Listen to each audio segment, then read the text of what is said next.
மத்திய பிரதேசத்தில் உள்ள இந்தூர் நகரில் ஒரு நிகழ்ச்சியில் பேசுகிற போது இந்த மாநிலத்தின் முன்னாள் அமைச்சராகிய ஒரு பெண்மணி பிஜேபி இவர் என்ன பேசுகிறார் என்றால்,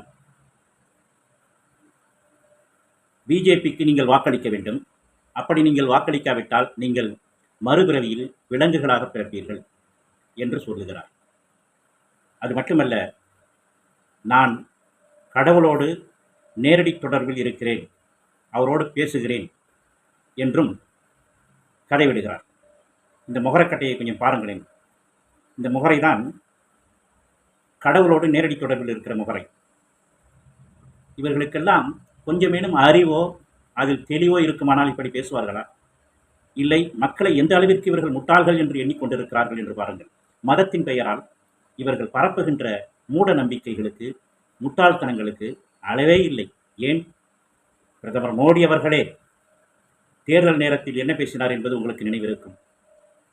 நான் சாதாரண பிறவி அல்ல, உங்களைப் போல் சாதாரணமாக பிறந்தவன் அல்ல, ஸ்பெஷல் பர்த், சிறப்பு குழந்தை, கடவுளின் ஆசீர்வாதம் பெற்றவன். கடவுள் என்றுதான் அவர் சொல்லிக் கொள்ளவில்லையே தவிர அதற்கான அத்தனை மாய்மாலங்களையும் அவர் பேசினார். அவருடைய வழி வந்தவர்கள் தானே இந்த பெண்மணி. நான் கடவுளோடு நேரடி தொடர்பில் இருக்கிறேன், அதாவது மோடியோடு நேரடி தொடர்பில் இருப்பதைத்தான் அப்படி கூறினாரோ என்று தெரியவில்லை. மோடியை கடவுள் என்று தானே கூறினார். ஆகவே அவரோடு தொடர்பில் இருப்பதை கடவுளோடு தொடர்பில் இருப்பதாக இவர் எண்ணிக்கொண்டார் போலும். இப்படிப்பட்ட முட்டாள்களுக்கு மக்கள் இடம் கொடுத்து விட்டார்கள். இவர்களுடைய பேச்சை கேட்க வேண்டிய துர்பாக்கிய சூழ்நிலையில் நாடு இருக்கிறது. ஆர் என் ரவியா ஆளுநர், இந்த ஜென்மம் எங்கே போயிருக்கிறது என்று சொன்னால், சுப்ரீம் கோர்ட் கொடுத்த அறைகளை வாங்கி கொண்டு ஓடோடி சென்றிருக்கிறார் டெல்லியை நோக்கி. ரொம்ப அசிங்கமாக போச்சு குமார் என்று புலம்பி இருக்கிறார் தெரியுமா? துணை ஜனாதிபதியும் மாநிலங்களவையின் தலைவருமான ஜெகதீப் தங்கரை போய் பார்த்திருக்கிறார். எதற்கு? ஜெகதீப் தங்கர் இப்பொழுதுதான் வக்ஃப் போர்டு திருத்தச் சட்டத்திற்கு எதிராக சுப்ரீம் கோர்ட் கொடுத்த சவுக்கடியை வாங்கி கொண்டு அதற்கு எதிரான கருத்துக்களை, உச்சநீதிமன்றத்திற்கு எதிரான கருத்துக்களை இப்பொழுது பேசியிருக்கிறார். அவரை போய் பார்த்து எனக்கும் இப்படி ஆகிவிட்டது என்று அவர் போயிருப்பார் போல். ஆகவேதான் அங்கே போயிருக்கிறார். போவது ஒன்றுமில்லை, ஜனநாயகம், அரசியலமைப்பு, இந்த அரசியலமைப்பு சட்டம்தான் அனைத்தும் உயர்ந்தது. அதை பரிபாலனம் செய்கின்ற கடமை உச்சநீதிமன்றத்திற்கு இருக்கிறது. ஆகவே உச்சநீதிமன்றம் சரியான நேரத்தில் இந்த சவுக்கடியை கொடுத்திருக்கிறது, கடிவாளத்தை பிடித்திருக்கிறது. தடுமாறி ஓடிக்கொண்டிருக்கின்ற, தடம் தெரியாமல் ஓடிக்கொண்டிருக்கின்ற இந்த பிஜேபி ஒன்றிய அரசின் வாயில் கடிவாளத்தை போட்டு இழுத்து பிடித்திருக்கிறது. அது தொடரட்டும் என்று நாம் வாழ்த்துவோம், தொடரும் என்று நம்புவோம். இன்னொரு சம்பவம், இது வரலாறு. அது என்ன தெரியுமா? மௌலானா ஹுசைன் அகமது மதனி என்பவர் பிரிட்டிஷாரை எதிர்த்து கடுமையாக போராடியவர், சுதந்திர போராட்ட வீரர். ஃபத்வாவை வெளியிட்டார், மத கட்டளை என்று சொல்வார்கள். அவர் என்ன சொன்னார் தெரியுமா? இஸ்லாமியர்கள் எவருமே பிரிட்டிஷ் இராணுவத்தில் சேர்ந்து விடாதீர்கள், அது ஹராம் என்று அவர் கூறினார் என்ற அறிவிப்பை வெளியிட்டார், ஃபத்வா. இதற்கு எதிராக அவருக்கு பிரிட்டிஷ் அரசாங்கம் வழக்கு தொடுத்தது. அவரை நீதிமன்றத்திற்கு அழைத்து வந்தார்கள்.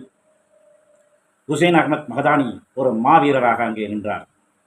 அவரிடம் ஆங்கிலேய நீதிபதி கேட்டார், நீங்கள் ஃபத்வா வெளியிட்டது, பிரிட்டிஷ் இராணுவத்திற்கு எதிராக ஃபத்வாவை வெளியிட்டது உண்மையா என்று கேட்டார்.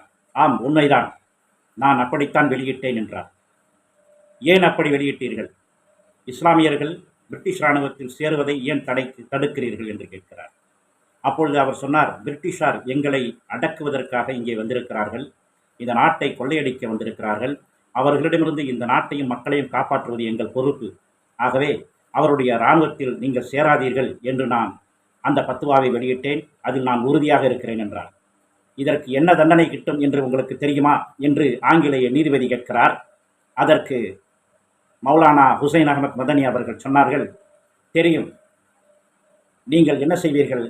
மரண தண்டனையை கொடுப்பீர்கள், அதை நான் ஏற்க சித்தமாக இருக்கிறேன், மகிழ்ச்சியாக இருக்கிறேன் என்றார்.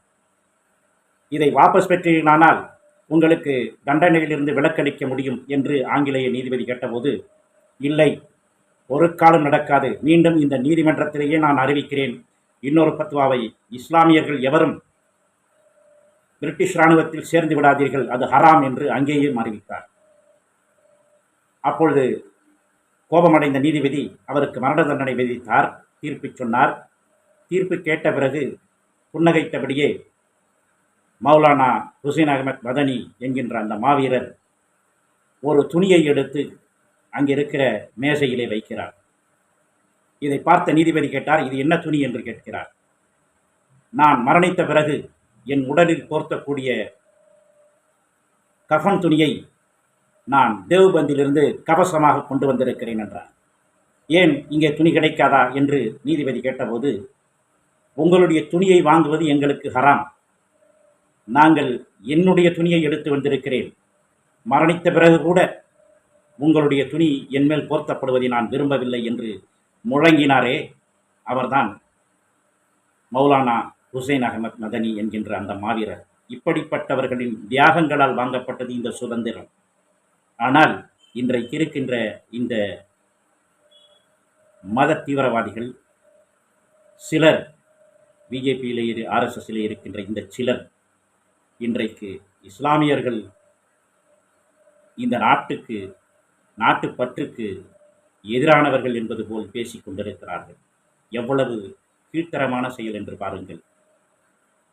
தன்னுடைய அடிமை சாசனத்தை எழுதி கொடுத்துவிட்டு, மன்னிப்பு கடிதம் 7 முறை எழுதி கொடுத்துவிட்டு அந்தமான் சிறையிலிருந்து வெளியே வந்தவர்தான் இவர்களுடைய தலைவர் சாவர்கர். அதற்கு வரலாறு இருக்கிறது, ஆதாரங்கள் இருக்கிறது. அது மட்டுமல்ல, இனி ஒருபோதும் நான் பிரிட்டிஷாருக்கு எதிராக செயல்பட மாட்டேன் என்று உத்தரவாதத்தை கடிதமாக அஃபிடவிட் எழுதி கொடுத்துவிட்டு வந்தவர்தான் சாவர்கர். பிரிட்டிஷார் கொடுத்த பென்ஷன் பணத்தில் தன்னுடைய வாழ்நாளை கழித்தார்.